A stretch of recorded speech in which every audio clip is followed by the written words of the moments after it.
বন্ধুরা, রাজ্যের সমস্ত চুক্তিভিত্তিক ও অস্থায়ী কর্মীদের বেতন বৃদ্ধি নিয়ে আবারও একটি ইঙ্গিত পাওয়া গেল। রাজ্যের একটি নিউজ চ্যানেলে বেতন বৃদ্ধি সহ যাবতীয় আলোচনা করা রয়েছে, আমরা বিস্তারিত দেখব। অনেকে লাস্ট ভিডিওতে কমেন্ট করেছিলেন যে এই বেতনের আওতায় কারা কারা আসতে পারে। তো প্রথমে বলে রাখবো, যারা চুক্তিভিত্তিক কিংবা অস্থায়ী হিসাবে কাজ করছেন।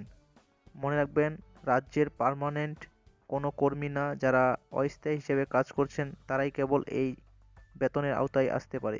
এরকম আমি কয়েক ধরনের নাম উল্লেখ করে দিয়েছি।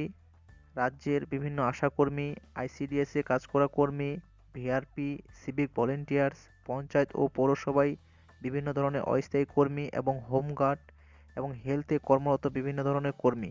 এছাড়াও আরও অনেক ধরনের কর্মী রয়েছে যারা দৈনিক মজুরিতে কাজ করছেন রাজ্য সরকারের বিভিন্ন স্কিমের হয়ে। তো যত সমস্ত অস্থায়ী বা চুক্তিভিত্তিক কর্মী রয়েছে সবার জন্য এই বেতন কাঠামো, এবং এই বেতন কাঠামো খুব শীঘ্রই আসতে চলেছে। বন্ধুরা, বিস্তারিত জানবো নিউজটি দেখে, এবং যারা আমার চ্যানেল নতুন ভিউ করে থাকবেন অবশ্যই চ্যানেলটি সাবস্ক্রাইব করে নেবেন, পাশে বেল আইকনটি আসবে সেটাও ক্লিক করে নেবেন। এর ফলে আমার চ্যানেল থেকে যে ভিডিও আপলোড হবে খুব সহজে বিনামূল্যে আপনার কাছে পৌঁছে যাবে। তো বন্ধুরা, চলুন শুরু করি।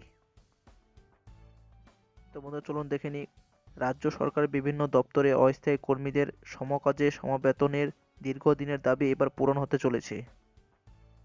গত মঙ্গলবার এই প্রক্রিয়া কার্যকর করার নির্দেশ দিয়েছে নবান্ন, যেটি আমি আগের ভিডিওতে নোটিফিকেশনটি আপনাদের দেখিয়েছি।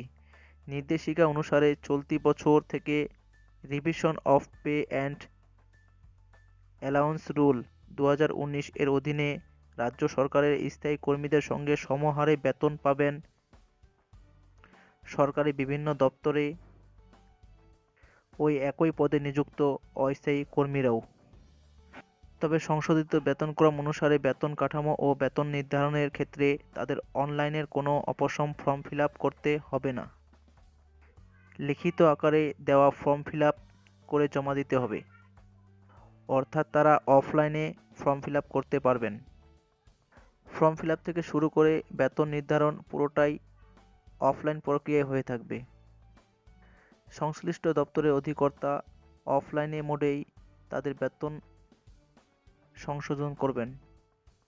ডিডিওরা দ্রুত ইন্টিগ্রেটেড ফাইন্যান্সিয়াল ম্যানেজমেন্ট সিস্টেমের HRMS মডিউলে এমপ্লয়িজ মাস্টার এ প্রয়োজনীয় পরিবর্তন করে সংশোধিত কাঠামো অনুসারে বেতন নিশ্চিত করবেন।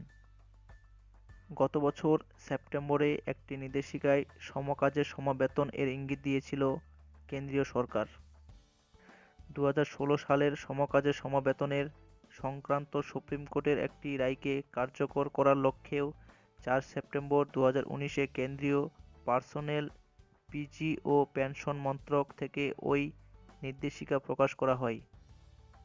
নির্দেশিকায় বলা হয়, সরকারি যে সমস্ত সংস্থা সরাসরি কোনো পদে অস্থায়ী কর্মী নিয়োগ করেছে তাদের সমপদে স্থায়ী কর্মীদের একদিনের সমতুল্য হারে বেতন দিতে হবে।